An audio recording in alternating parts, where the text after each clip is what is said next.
side of the moon, seeing parts never observed with human eyes. And they will reach two other milestones in the next 10 minutes. The Orion spacecraft will reach its closest approach to the moon, and the crew will reach their maximum distance from our planet, more than 400,000 kilometers from Earth. As we surpass the furthest distance humans have ever traveled from planet Earth, we do so in honoring the extraordinary efforts and feats of our predecessors in human space exploration.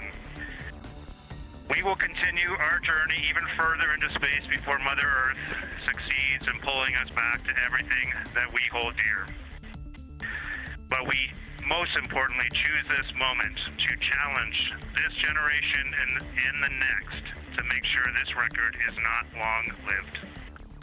That was Canadian astronaut Jeremy Hansen speaking to the NASA team in Houston. Again, communications is down between NASA Mission Control in Houston and the astronauts right now. We do expect it's going to be restored 25 minutes from now, and we are monitoring for that connection. Before the loss of signal, as they came closer to the moon, the astronauts snapped new photos. This is from a window of the Orion spacecraft. You can see dark splotches on the surface. The large craters are from ancient times when it was volcanically active. Everything to the left of that notably large crater called the Oriental Basin is the far side. The team is now en route to pass the far side of the moon. New photos will be taken for science and the new discoveries. Okay, I want to bring in now our science and climate specialist, Darius Mahdavi. So, Darius, this is one of those very exciting moments in this right now. Right now, the crew on board Orion is making their closest approach to the moon. That's What more right. can you tell us about that? So, as you mentioned, we don't have communications with the astronauts right now, so we can't get live reaction from them, unfortunately. This happens to be the time when, as they're making that close approach, they're just, right on the opposite side of the moon from the Earth. But what I can tell you is that right now they are seeing things that no human has ever seen before. And they were expecting this. They were excited for it. And we actually heard from the astronauts in the moments before they lost that signal. Here's what Jeremy Hansen, the Canadian astronaut, had to say. I don't know if Catherine and Devin are still there, but if they are, I just wanted to let them know how much fun we're having out here. It's extraordinary to be on the far side of the moon right now, just hanging out there and looking back at the Earth. And Ashley and Kaylin, I know you're back in Canada, but if you happen to be watching too, just wanted to say hi to all you guys, love you guys, and we'll be heading back your way shortly. So they're back there right now.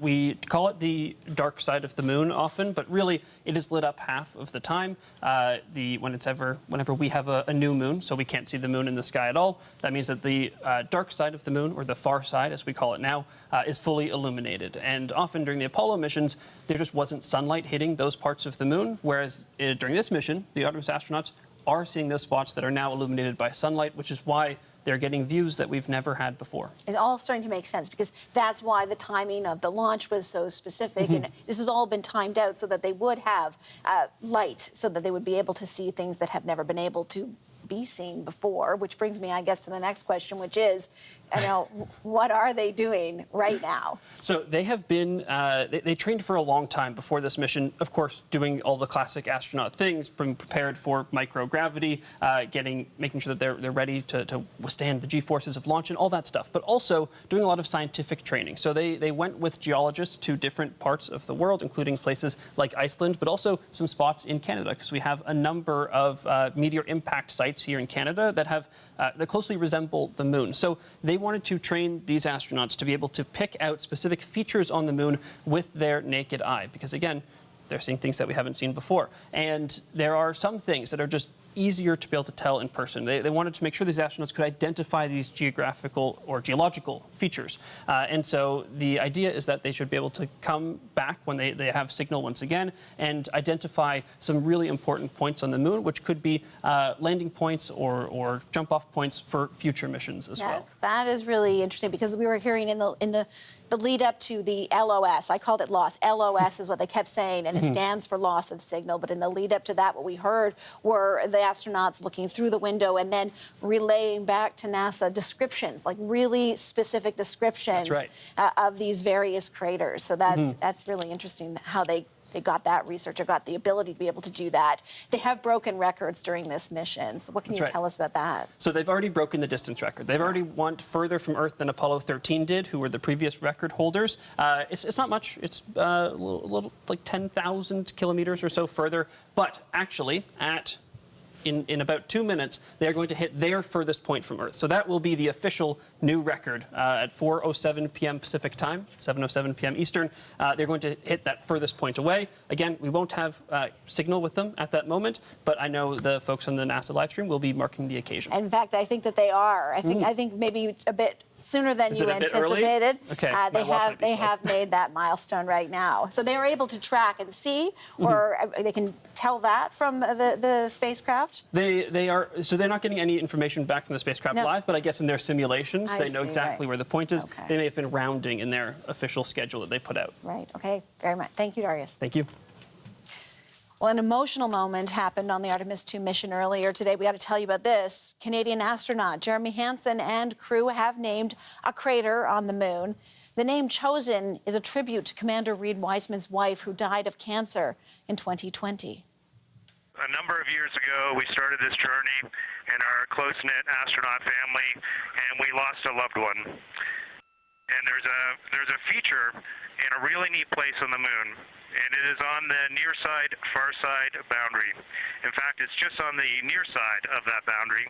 And so at certain times of the moon's transit around Earth, we will be able to see this from Earth. And so we lost a loved one. Her name was Carol, the spouse of Reed, the mother of Katie and Ellie. And if you want to find this one, you look at Glushko,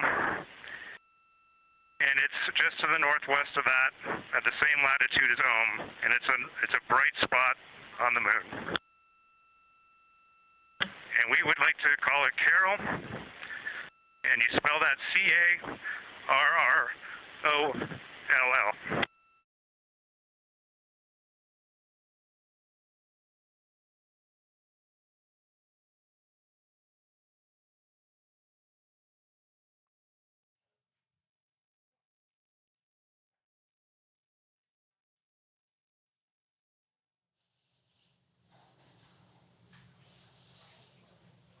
Okay, well, we want to talk more about that very special moment and all of the many special moments right now that are happening on board the Orion spacecraft. This is an historic space mission. And for this discussion, we have two people who have been there. We've got former Canadian astronaut Dave Williams and retired NASA astronaut Clay Anderson. Dave joining us from Oakville, Ontario. Clay, also known as Astro Clay, is watching this unfold from Ashland, Nebraska. Gentlemen, thank you so much for being with me. Our pleasure. My pleasure too. Hey, Dave. Hey. Let me start by asking you both how you're feeling as you watch. I mean, we're not really watching much. If you've been watching the feed at the moment, the LOS, the loss of signal, means we're sort of in a holding pattern, hopefully not holding our breath the entire time. But Dave, let me start with you. What are your thoughts?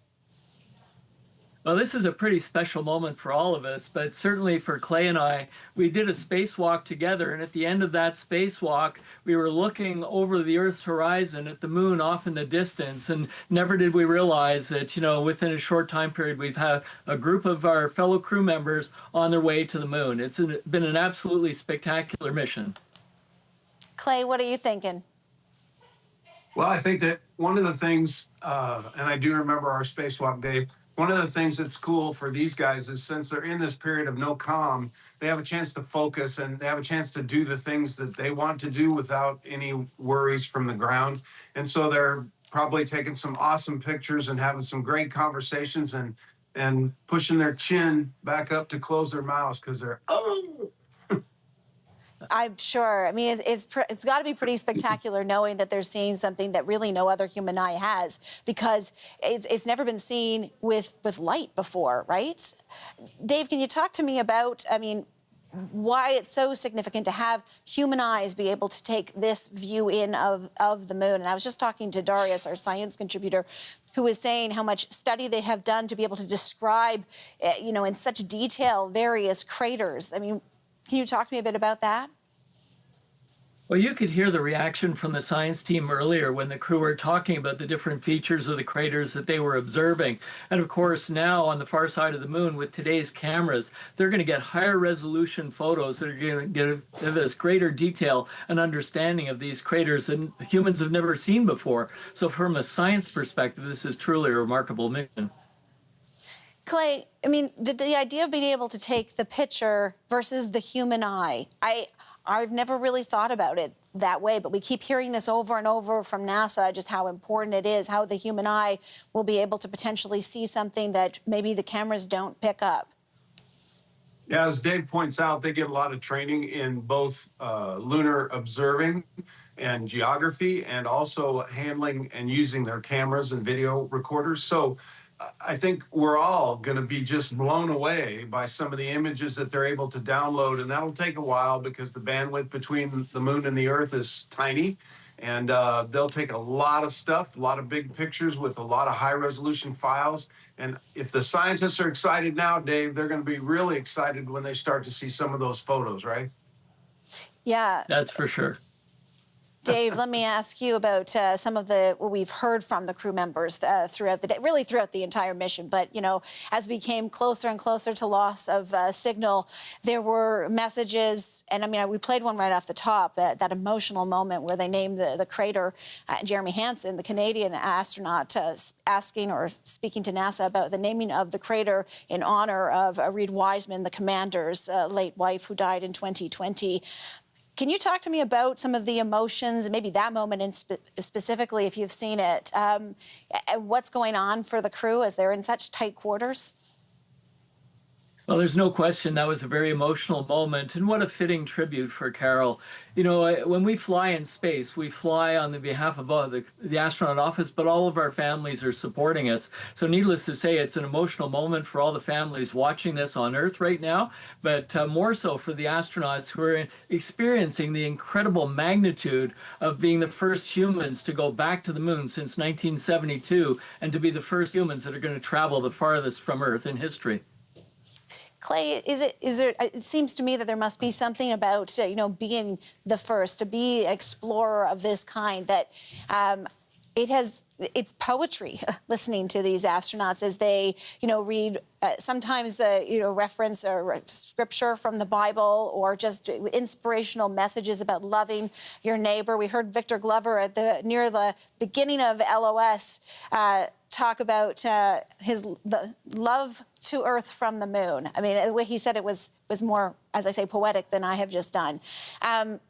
Is this just who these guys are? Is there something about being in space that brings us out in an astronaut? Well, you know, in the past, typically astronauts didn't do that sort of thing. I think there's a change going on in our country and in our world that it's okay to talk about their faith, our faith, and I think that they've said it very, very just wonderfully, off the cuff, not prepared, but you can tell that they all have a strong faith, and they're becoming a family, right? They're a family of four. They'll be linked for the rest of their lives because of this mission, and that's a really good thing too. Yeah, I mean, Dave, I'll ask you, they're talking about their faith, certainly. They're also being very open about their feelings. I mean, I don't think there's any tough guy image that's happening here. These are men and women who are very in touch with their emotions, and they're sharing them very openly. Does that surprise you? I think the greatest opportunity we have now as astronauts is to be able to share our experiences, particularly when they're happening. You know, there's a lot of movies coming out about the original Apollo astronauts sharing their experiences after the mission, more importantly, during the mission. And I remember watching Apollo 8 when I was 14 years old, Christmas Day. It was absolutely amazing. And now here I'm years later during Easter watching the Artemis II mission to the moon. Clay, I don't know if either of you have ever not had communications with NASA for any length of time. But if you have, or even if you haven't, this, for anyone watching, could feel a little bit unnerving. What should we be thinking of? And what are the astronauts thinking? Well, the astronauts are very focused on their mission objectives and their tasks. So right now, it's looking and photographing and capturing details and sharing details of the lunar surface. But, you know, as they come out of this flyby, they're going to be headed back on a long journey back to Earth. And, you know, it's still got a ways to go. And we want them to be home safely. There is concern with their heat shield. We hope it holds up. We believe it will. But these are all things, right? Missions are very dangerous and very difficult, and we need to make sure that we don't get enamored with the coolness of what's going on, because we have to get them home safely as well. Yeah, no, I think I take your point. It is very easy to be enamored with the coolness, particularly maybe right now. Dave, just finally from you, the idea of not having communication with Houston when you are that far away. You're right. They, of course, have trained to be ready for this. But is there a sense of nervousness amongst those who are experts in this who are watching? Well, you know, back in the shuttle era, we had periods of handover between the two communication satellites on orbit. So this has been something that's been part of the program for many, many years. But going back to Apollo, certainly there was that anticipation once they go through loss of signal and you're getting ready back for acquisition of signal. People are looking at their watch pretty closely to make sure they get AOS on time. From a crew perspective, I think Clay hit it on the head. They're going to be so busy and focused on taking all the photographs and the scientific documentation, making those critical observations, that I bet they'll probably have an alarm set that AOS is coming, and they'll go, oh, okay, it's time for AOS again. Maybe we should call Houston. Well, you know, we're all going to be watching our clocks and our watches, as you just say. And I'm going to ask you, gentlemen, to continue to do that and to stand by so that we can return to chat after comms have been reestablished. That's retired astronauts Dave Williams and Clay Anderson. We'll be speaking to you soon.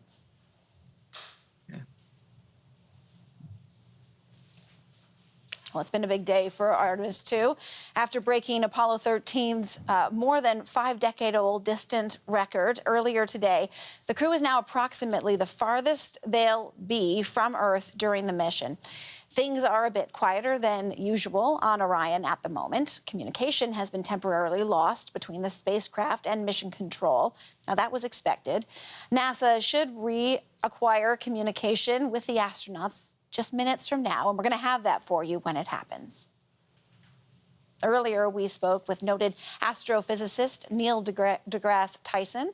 He gave us his thoughts on why NASA is returning to the moon after more than 50 years and what makes this mission by Jeremy Hansen so special. First, it's not simply the first Canadian to leave low Earth orbit. It is the first non-American to leave low Earth orbit. So it's an even bigger thing, an even bigger fact than simply being the first from a given country. So I just want to assert that fact. And everybody on there has no precedent in this exercise. It's the first woman, there's the first person whose skin color is not white. We have the oldest person going, and of course, the Canadian, the first non-American to take this journey. Also, they happen to be going to the moon during lunar apogee. There's perigee when moon is closest in its orbit. Apogee is when the moon is farthest, because the moon's orbit is not a perfect circle. And so if you're going to do a loop around the moon, when it's at its farthest point in its orbit, chances are you're going to set a distance record. And not only that, their figure 8 pattern is a big loop around the backside of the moon. So that's how you get the distance record being set. Yeah, what nobody is talking about, either because they don't know it or they don't want to reference it or whatever is the reason, what no one is talking about is why we went to the moon in the first place. There's a lot of cleansing of our memory in that era, as though, oh, because we're explorers and we're Americans and this is what we do and it's in the human DNA.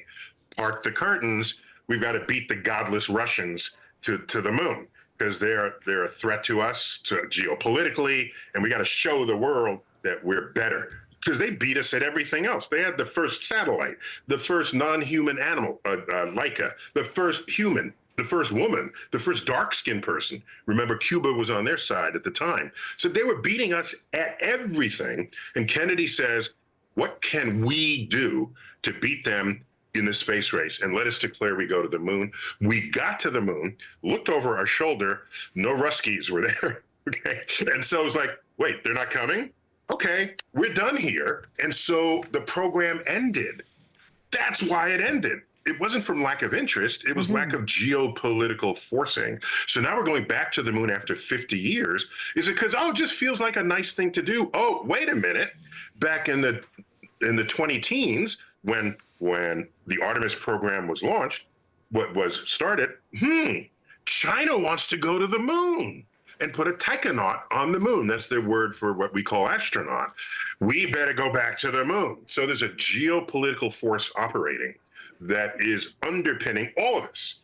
And not enough people are admitting that. I get it, because you want to just think we're just all explorers. But that's, from my read of the history of geopolitics, that's the real driver here. And we have confirmation of loss of signal of the Orion spacecraft as it flies behind the moon.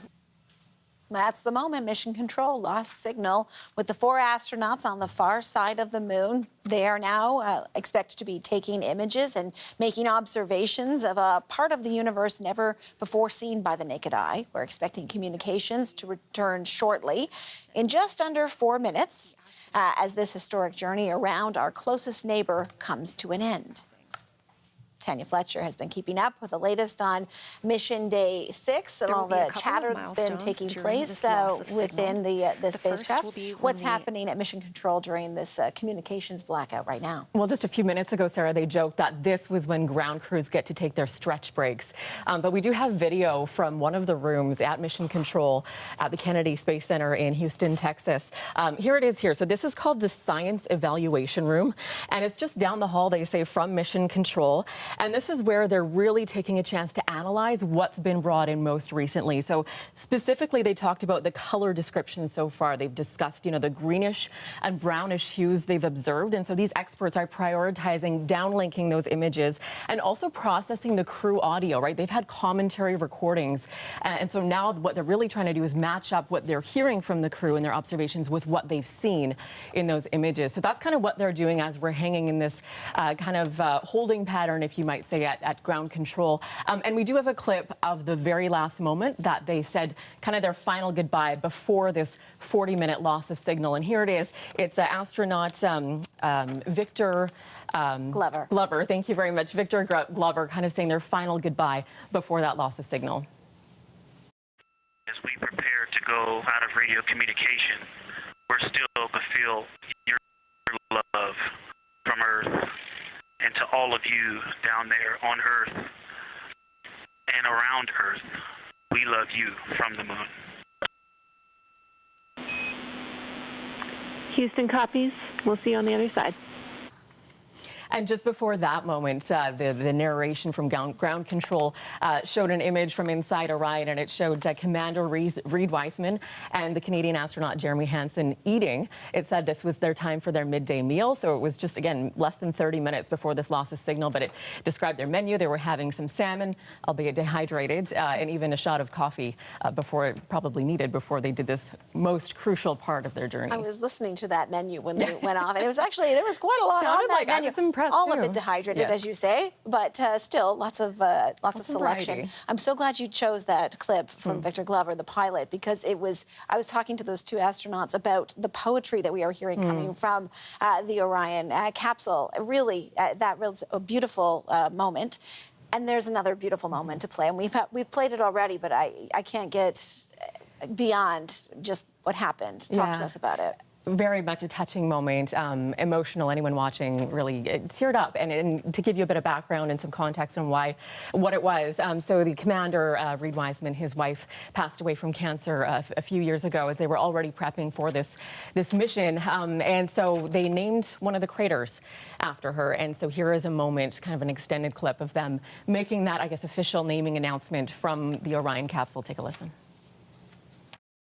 And so we lost a loved one.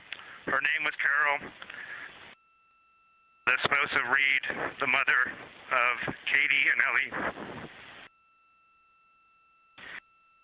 And if you want to find this one, you look at Glushko, and it's just to the northwest of that, at the same latitude as Ohm, and it's a bright spot on the moon. And we would like to call it Carol, and you spell that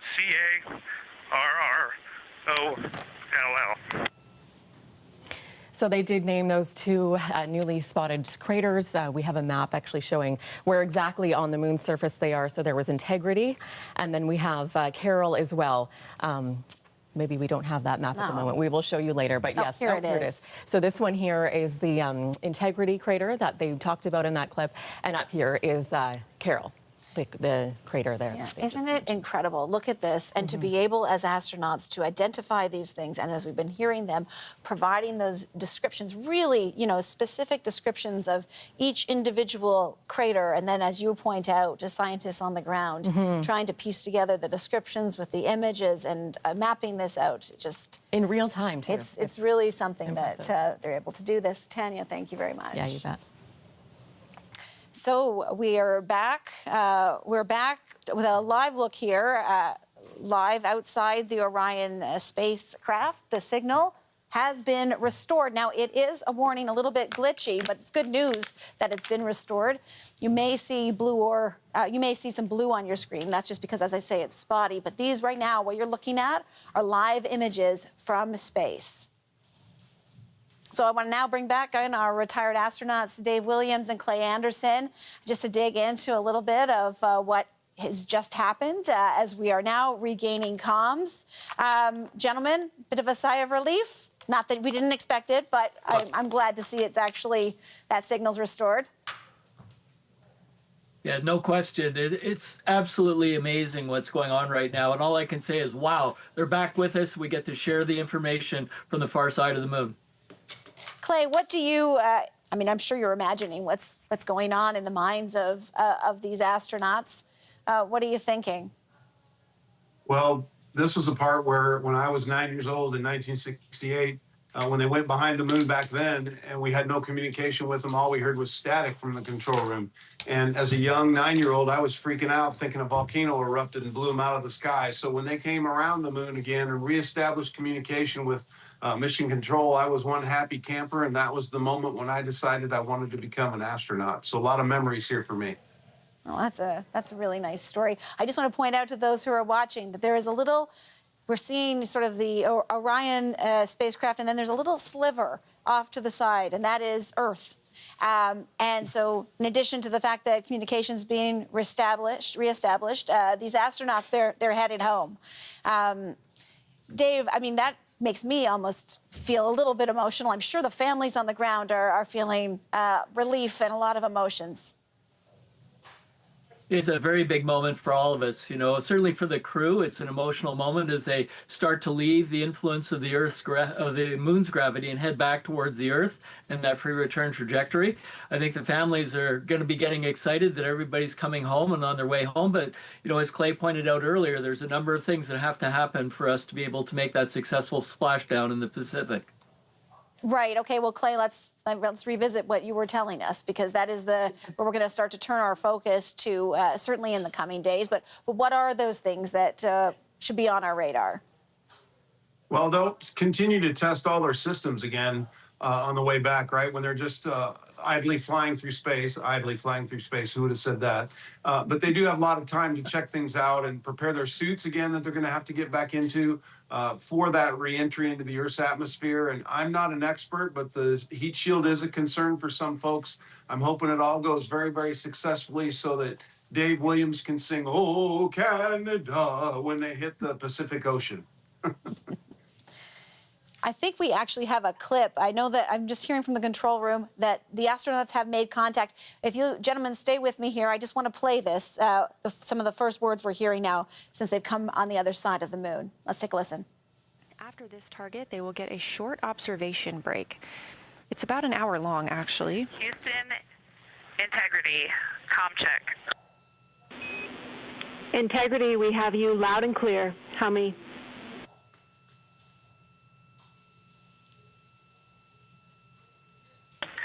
Houston, we have you the same, and and it is so great to hear from Earth again.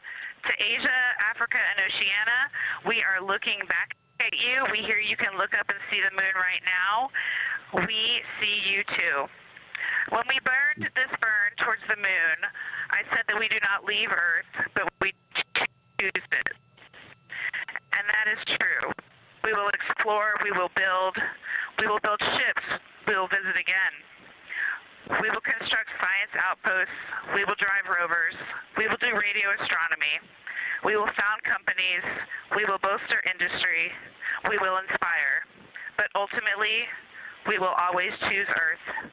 We will always choose each other. Integrity from Earth, our single system, fragile and interconnected. We copy. Those of us that can are looking back.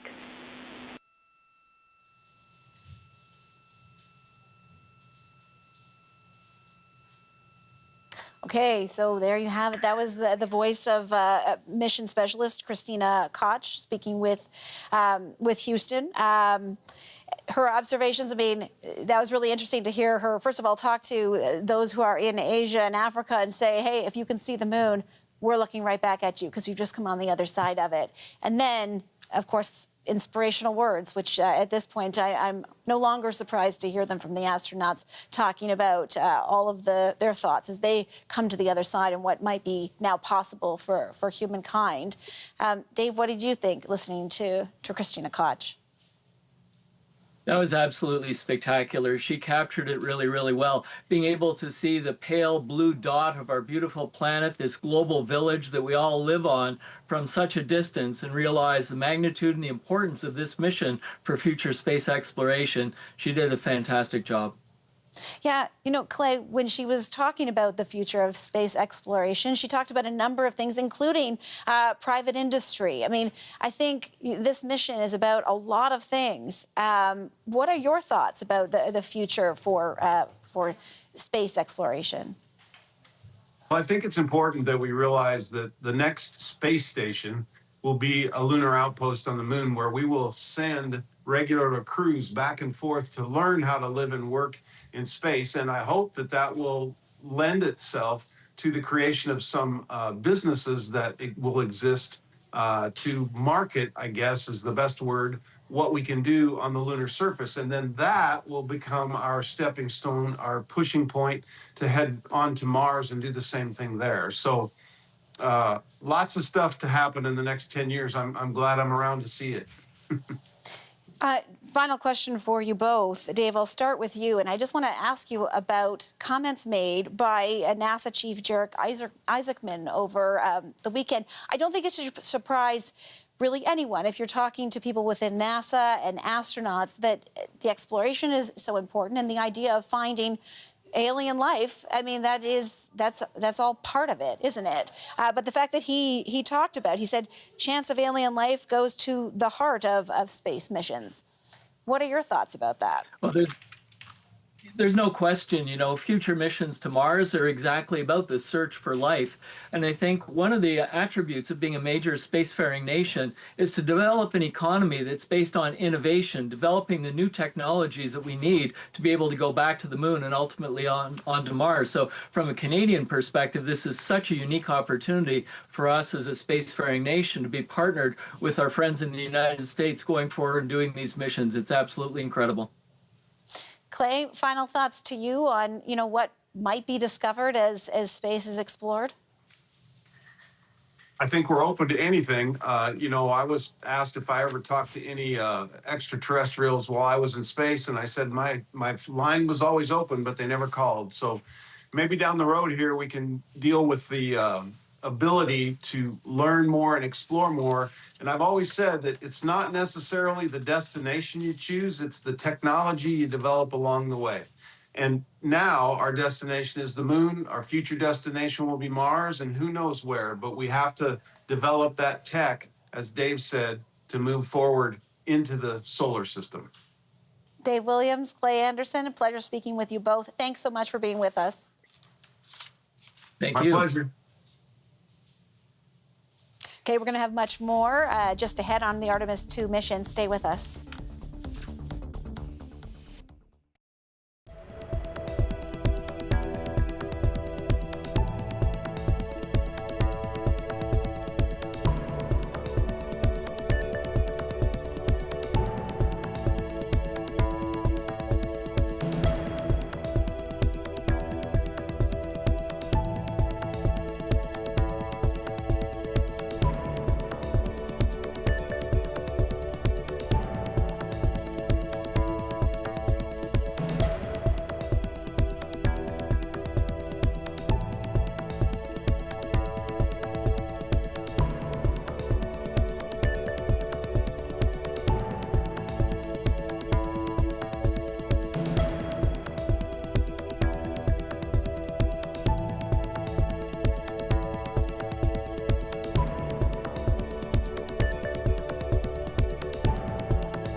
Just minutes ago, Mission Control regained contact with the 4 astronauts on the far side of the moon. The crew temporarily lost contact during the lunar flyby, as expected.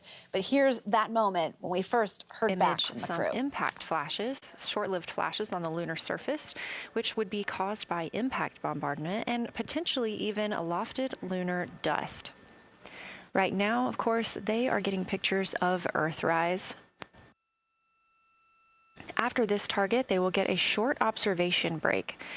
It's about an hour long, actually. Houston, integrity, comm check.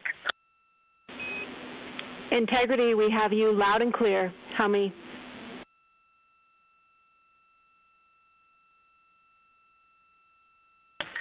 Houston, we have you the same, and it is so great to hear from Earth again. To Asia, Africa, and Oceania, we are looking back at you. We hear you can look up and see the moon right now. We see you too. When we burned this burn towards the moon, I said that we do not leave Earth, but we choose it. And that is true. We will explore, we will build ships, we will visit again. We will construct science outposts, we will drive rovers, we will do radio astronomy, we will found companies, we will bolster industry, we will inspire. But ultimately, we will always choose Earth. We will always choose each other. Integrity from Earth, our single system, fragile and interconnected. We copy. Those of us that can are looking back. Okay, with that, I want to bring back in CBC Science and Climate Specialist Darius Madavi. Pretty extraordinary what we have now seen and heard, and it's all gone, I think, as was planned. Everybody seems to be quite pleased with this. What's the latest, and what's your reaction to it? I mean, that moment when they reconnected was just really special. I knew that everything was going to be okay, but I was still a little bit on the edge of my seat. I was doing a radio hit, and so we listened live to the moment when they reconnected, and it was just it was really special to get to share that with. I mean, there's over 600,000 people watching that NASA live feed right now, and then in addition to whoever's watching in streams like this. So exciting stuff that's happening. The astronauts right now are going to be recounting their observations back to Mission Control. They've taken photos. They took visual observations just with their own eyes. They're detailing all those things that we've never seen on the far side of the moon with the human naked eye before. And that is a lot of the moon. These are animations of the parts of the moon that have and have not been seen during the Apollo missions. Of course, during the Apollo missions, the important thing was that they were able to land on the near side of the moon so they could have communications with Earth while they were touching down, boots on the moon. And so they needed to do that when the near side of the moon was illuminated. But of course, the consequence of that is that the far side of the moon does not have sunlight. So virtually all of the far side has never been seen because it was in darkness when the Apollo missions were happening. This time, because there was no reason to go when the near side was fully illuminated, because they're not touching down on the moon, they were able to go when parts of the far side are actually visible. So about 20% of the far side of the moon is illuminated right now, which means we're going to get a lot of this dark area is actually going to now be in the light, because we'll have seen people have seen it when they never had before. So that is very exciting stuff. Other than that, the astronauts are now getting ready to experience a solar eclipse, which is very exciting. They're very close to the moon, so for them, a solar eclipse is going to last a lot longer than it does here on Earth. They'll have the sun blocked out by the moon for about 53 minutes, and that'll be starting in about an hour. So the loss of the LOS, the loss of signal, is about 40 minutes. Yeah, that's right. Right. To get all the way around the moon. I'm a little bit fixated on the fact that it happened as quickly as it did, and that they've taken in as much as they have. I know. In that 40 minutes that they had to take it all in and take pictures and write their observations down. What's the significance of being able to do this? So they're taking in views that we never have before, of course, but it's because the moon is actually a really good way to understand the Earth, and that's because of how the moon actually formed. So this is the view that the astronauts on Artemis II are taking in. If we play this forward, we'll look at this next hour, the eclipse that they're going to be seeing. But what I have here is a simulation of how the moon formed. Just give it 1 second. When a very large body in the early solar system slammed into the Earth and took huge chunks of it off, and that that created both the Earth and the Moon. That's why the Moon is so big relative to the size of the Earth. And it seems like our video is frozen, unfortunately, but it's a pretty special sight. And unlike Earth, which has, all these tectonic and volcanic events happening throughout its history, which is constantly churning up that rock, the Moon is really good at staying pretty stable. So because large parts of the Moon came from the Earth during that big impact, or so we think, by studying the surface of the Moon, we can actually learn a lot about the ancient Earth and what it was like, and maybe even during the times when life was starting to form. Darius, thank you. Thank you. Noah Petro was a project scientist on the first landed Artemis lunar surface science team. He is also chief of NASA's Planetary Geology, Geophysics, and Geochemistry Laboratory, and he's joining us from Alexandria, Virginia. Noah, it is great to have you on the show. Thank you.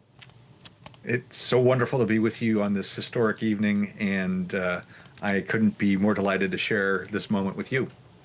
Oh, well, that's great. So let's get to it. There's so many developments in this mission today to talk to us about, but what stands out to you?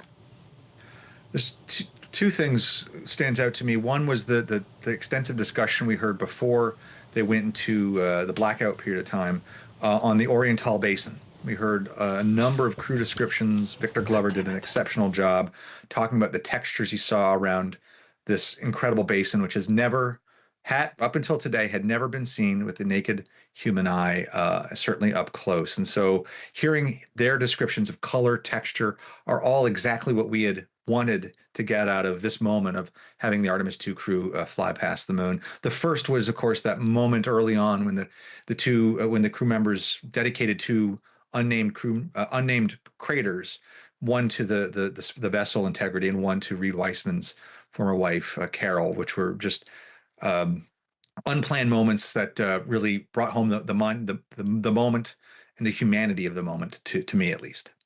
No, I think that was, for anyone who was watching, that humanity is definitely a great way to describe what we saw happen there.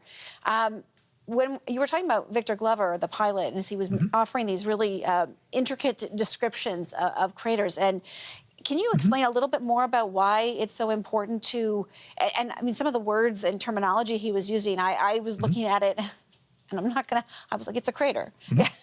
But he saw something different. Yeah, and that's from the training.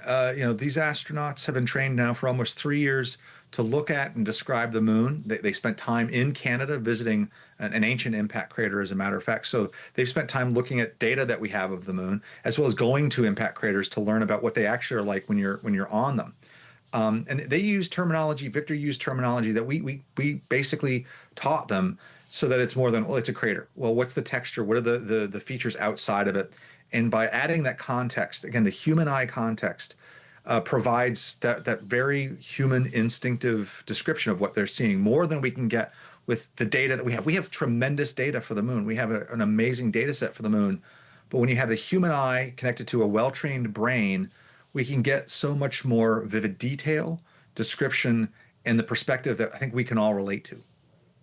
I'll just tell the viewers the images that we are seeing from the spacecraft. And right now we're looking at mission control, but just prior to that, we were looking at the four astronauts sort of poring over their screens. I think I saw, I believe it was either, it might have been Wiseman who had a camera and was maybe looking through it and perhaps downloading, who knows. But this is their observation time to really take in and make sure, I guess, they're recording and thinking about what it is that they've just taken in as they've looked at the other side of the Moon. Darius was talking about this, that sort of the study of the Moon, looking at the craters. This is an extension of Earth. How so exactly, and how is studying the Moon a study of the Earth? Well, as Darius was saying earlier, there are things on the Moon that are absent on the Earth because of how amazing and incredible the Earth's crust is. The fact that we have this recycling, we have weather, we have erosion, means that ancient features on the Earth are largely gone. On the Moon, they're well preserved. We can look at the Oriental Basin that is 3.85 billion years old, more or less, and study it in detail. We have features that are older. The South Pole Aitken Basin that the crew couldn't quite see today is even older, 4.3 billion years old. We hope that the first landed missions provide samples that help us understand its age. And so we get this glimpse into the ancient history of the solar system, a record that's not present here. With the landed missions, we're going to bring back rocks, hopefully just beautiful and as important as the one that I'm holding here, that will tell us how old those ancient craters might be, as well as processes that are happening today, new craters forming in the last hour, weeks, months, that tell us about what's happening in our backyard right now. Thankfully, we don't have new impact craters forming on the Earth with any regularity. We can go to the moon and study processes that are happening in our solar system today. Solar wind interacting with the surface, cosmic rays interacting with the surface. So the moon provides us this opportunity to do science, understand our corner of the solar system and how the universe works in ways that we can't do from the Earth's surface. Okay, so I understand, and I'm just going to interpret a little bit of what you, but please jump in and correct me here. But looking at the surface of the moon allows you to then determine what possibly could or has happened in the past. Like what is the purpose of that information? Yeah, it's painting a picture of what our environment was 4 billion years ago. It's very difficult or impossible to do now on the Earth because those rocks are largely erased. But when you go to the moon, you understand that 4 billion years ago, there were large objects striking the moon's surface and by association, the Earth's surface. The environment we were in at that point was incredibly hostile. It's perhaps no surprise that around the time we see large impact craters decreasing in frequency on the lunar surface, that we see the rise of life on the Earth, that we see the rise of continental crust, that we see a change in the dynamics of our planet reflected in what was going on 4 billion years ago. That record's not preserved here on the Earth, but it does exist on the moon. So when you compare the two bodies, you get this robust picture of what has been happening since effectively the formation of the Earth, the formation of the moon, and the billions of years that follow. Noah, I hope this doesn't sound simplistic when I ask it, but my impression, or at least I thought at least part of this going around the other side of the moon was to get a closer look to see where they might land. Is that at all part of this, or is it not? Not directly. This astronautized view provides, again, a modern version of what was done in Apollo. Apollo 8 and 10 both scouted potential landing sites for Apollo 11. Now we have spacecraft in orbit around the moon, the Lunar Reconnaissance Orbiter, that has been doing that for the last almost 16 years now. And in doing so, we don't need to send astronauts over the South Pole to chart those landing sites. But what this does, Artemis II provides us, first of all, the confidence that the Orion spacecraft works. It's what we're going to be using to take our astronauts to orbit around the moon before they go land.